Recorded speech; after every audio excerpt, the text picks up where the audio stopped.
School में जाता हूँ तो पूछता हूँ, आपके स्कूल में पूछना चाहता हूँ, टीचर्स से रिक्वेस्ट है कि इस बातचीत का क्रक्स समझने की कोशिश करें।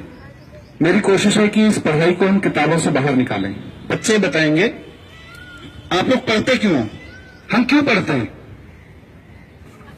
सर, हम पढ़ाई इसलिए करते हैं ताकि हम आगे बढ़ सके, अच्छी जॉब पा सके और अपने आचरण को सुधार सके, क्योंकि पढ़ाई एक ऐसी चीज है जो हमें बोलने का तरीका, चलने फिरने, उठने बैठने, दूसरों से बात करने और हर चीज का तरीका देती है, एक लहजा देती है कि हमें किसी से कैसे बात करनी है, कैसे क्या करना है। और पढ़ाई से ही हमें उच्च शिक्षा और ऊंची सोच का ऊंची सोच मिलती है। बहुत बढ़िया, वेरी गुड आंसर।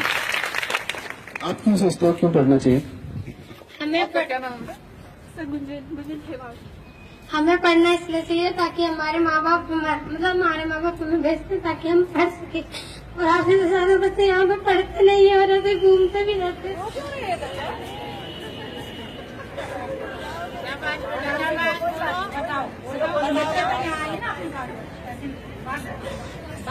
सर, जैसे कि आपने बोला, हम अपने बच्चे से पूछते हैं कि आप हमारे संग खेले, जो हमारे माँ बाप ऐसे हमसे खेलते भी नहीं है, और अगर हम उनसे कुछ बोले तो उनके पास ही टाइम नहीं रहता, वो हमारे पास कहाँ से टाइम रहेगा। और हमें पढ़ना इसलिए चाहिए क्योंकि हमारे माँ बाप हमें यहाँ पढ़ने के लिए भेजते और कुछ करने के लिए नहीं।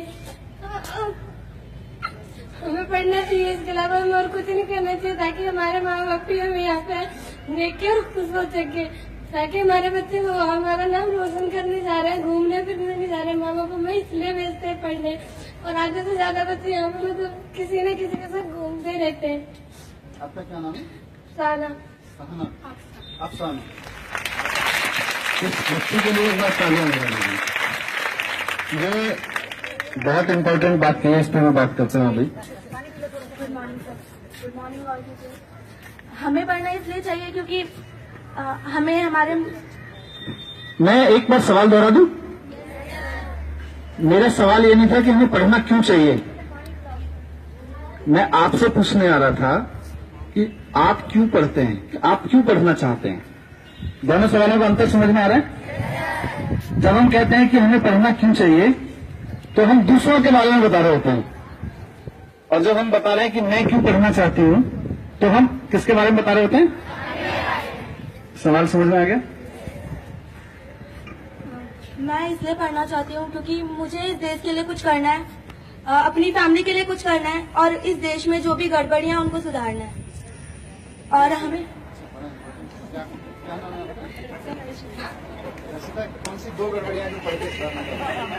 सर, पहले तो मैंने हर्षिता से पूछा है कि ये कह रहे हैं कि मुझे देश की गड़बड़ियां सुधारनी है।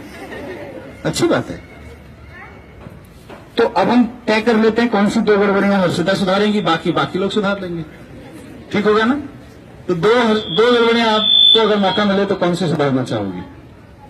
सर, पहला तो कि काफी घरों में पानी नहीं पहुंचता है और सब चोरी की लाइन से ही पानी चलाते हैं काम, नहीं तो किसी के गली में ज्यादातर टैंकर आते हैं। तो पहली गड़बड़ी उसको सुधारूंगी। दूसरी गड़बड़ी, जो लोग पढ़ नहीं पाते हैं, गरीब हैं, उनकी बहुत ज्यादा गरीब है, नहीं आ पाते हैं, काम करने जाते हैं, उनकी हेल्प करूंगी। ऐसा ही एक उदाहरण, मेरे नेबर्स हैं, वो पढ़ नहीं पाते हैं, उनके छोटे छोटे काफी बच्चे हैं। सर, बस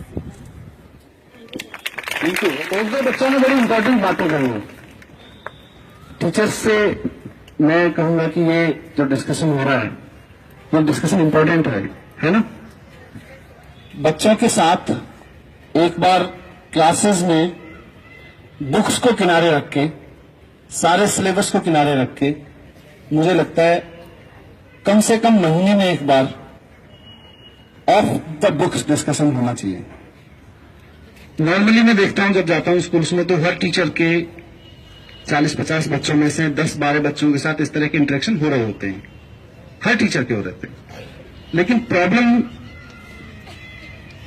10-12 होना अच्छी बात है, पर अगर आपके पास 40-50 बच्चे हैं तो सबके साथ होना जरूरी है।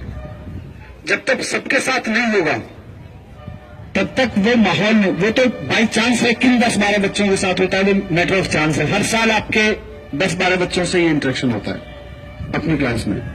लेकिन जब ये जरूरी है कि सबके साथ हो, तो आपको किताब बंद करके थोड़ी देर एक दिन के लिए सिलेबस किनारे करके ये डिस्कशन करने की जरूरत है कि नहीं?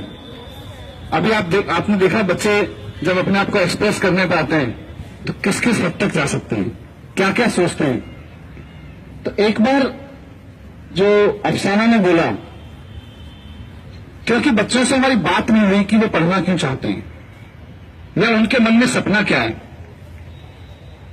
और बस हम बिना उस सपने को जगाए पढ़ाने में लगे हुए हैं। तो मेरा रिक्वेस्ट है कि एक बार इस पर भी बात की जाए और थोड़ा खुल के बात की जाए बच्चों से।